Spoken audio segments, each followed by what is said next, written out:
Hey everyone! Today, we will be discussing how structuralism is a way of approaching texts and practices in culture.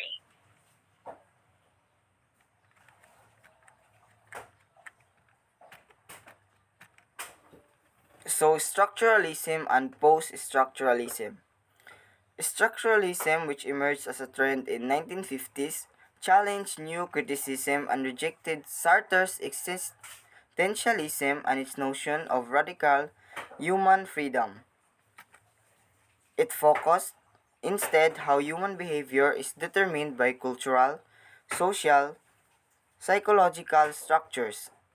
It tended to offer a single unified approach to human life that would embrace all the disciplines. Roland Barthes, Jacques Derrida explored the possibilities of applying structuralist principles to literature. Jacques Lacan studied psychology in light of structuralism, blending Freud and Saussure. So, signifier is interpreted as the material form, as something which can be seen, heard, touched, smelled, or tasted, and the signified as the mental concept.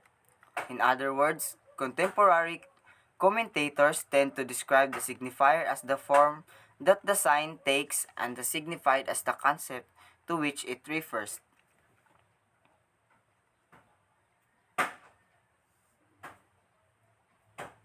Next slide, please.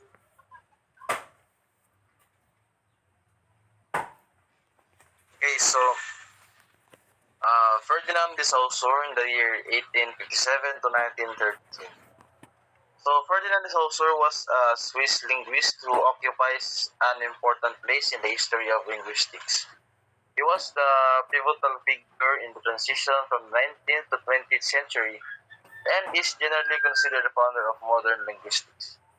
So, structuralism is the way of approaching texts and practices that is derived from the theoretical work of the Swiss linguist Ferdinand de Saussure. So, structuralism as a way of approaching texts and practices from two basic ideas from Saussure's work, where the grammar that enables meaning is text and activities. Second, the belief that meaning emerges through the interaction of selection and combination relationships enabled by the underlying structure. In other words, text and practices are studied in the same way that language is studied. Next slide, please.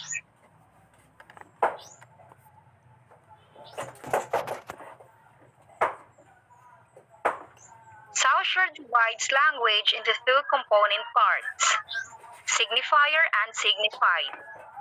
Saussure's is a relational theory of language, meaning it is produced not through a one-to-one relation to things in the world, but by establishing difference. The origins of structuralism are connected with the work of Ferdinand de Saussure on linguistics.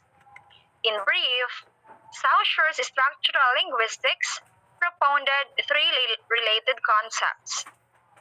Here are some examples why structuralism is a way of approaching texts and practices in culture. Example number one. Americans are not born knowing that the color white means purity. And indeed, this is not a universal culture symbol.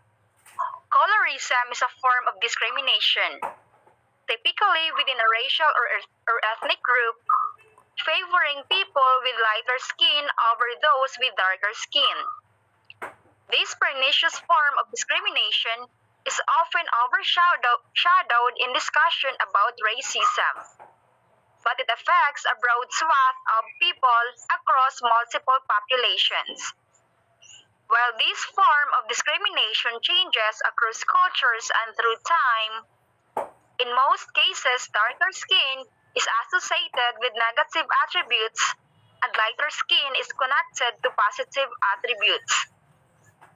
Second example, when we go to other places, especially in ethnic groups, we can experience that a certain language is being used by them to portray their culture as a literary movement. There are instances also that we've misinterpreted it because that particular language that been taught has its arbitrary meaning in our spoken language. That is primarily concerned with understanding how language functions as a system of meaning formation. But post-structuralism is a movement that is less uniquely defined than in structuralism.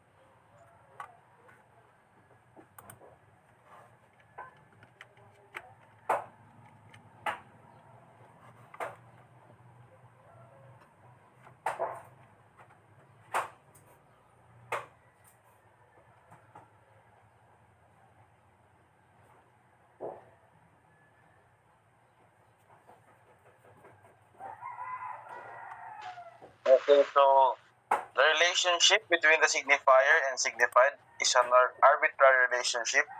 There is no logical connection between them.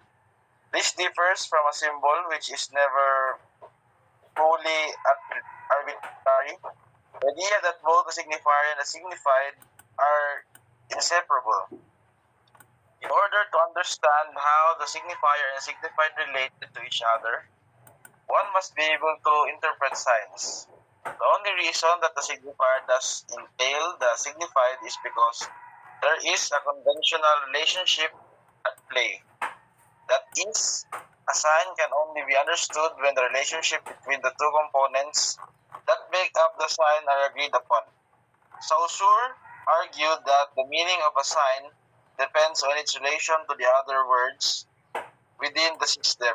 For example, according to Saussure, to understand an individual word such as tree, one must also understand the word bush and how the two related to each other. It is the difference from other signs that allows the possibility of a speech community.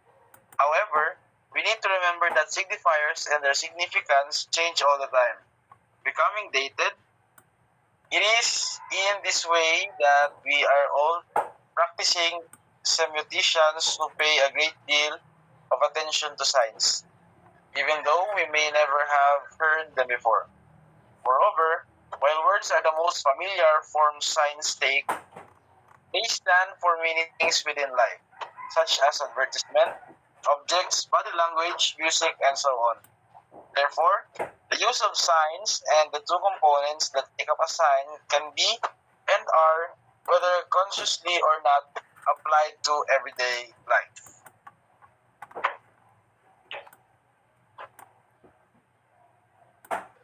Very well said, Mr. Abiligno and Tinonga. Thank you so much for your time listening and elaborating your ideas to our peer discussion. I hope you learned a lot in this discussion. Have a good day ahead. Thank you. Thank you everyone for listening. Thank you, everyone.